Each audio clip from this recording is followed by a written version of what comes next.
Hi అండి. ఈరోజు ఆలుగడ్డ ఫ్రై చేసుకుందాము.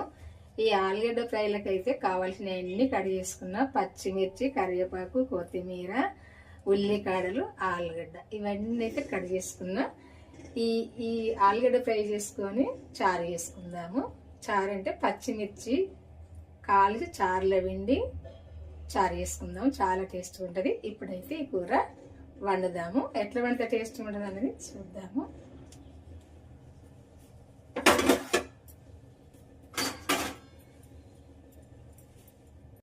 ఆలుగడ్డ ఫ్రై ఇట్లా అన్నీ వేసుకొని చేసుకుంటే టేస్ట్గా ఉంటుంది.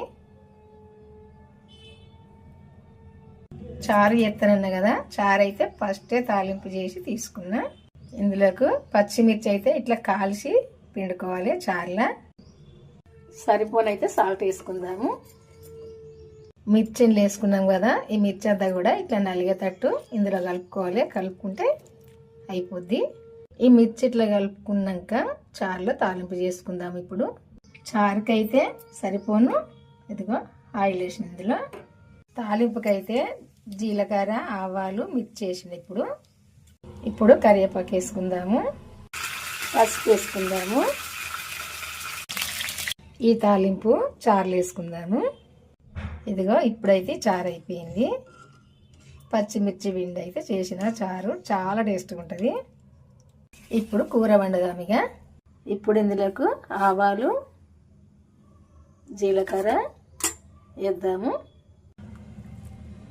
జీలకర్ర, ఆవాలు వేసిన.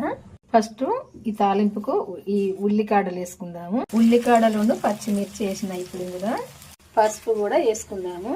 ఇప్పుడు సాల్ట్ వేసుకుందాము.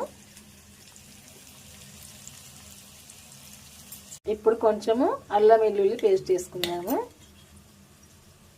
ఇది వేసుకున్నాక అంతా ఒకసారి కలుపుకుందాము. మిర్చి, ఉల్లిపాయ మంచిగా గోలాలి. మంచిగా గోలినాక ఆలుగడ్డ ముక్కలు ఇందులో వేసుకోవాలి.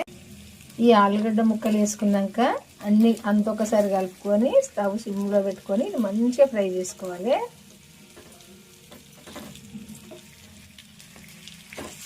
ఇట్లా మంచిగా కలుపుకొని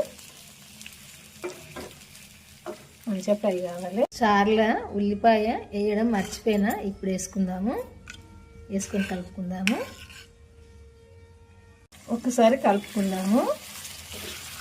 ఈ కూర వండడం అయితే అయిపోయింది. ఇప్పుడు కొత్తిమీర వేసుకుందాము. ఇప్పుడు ఈ కూర వండడం అయిపోయింది. ఇన్ని వేసినప్పుడే ఈ కూర మంచిగా ఉంటుంది. ఇట్లనైతే చేసుకోవాలి. చాలా టేస్ట్గా ఉంటుంది. ఆలుగడ్డ ఫ్రై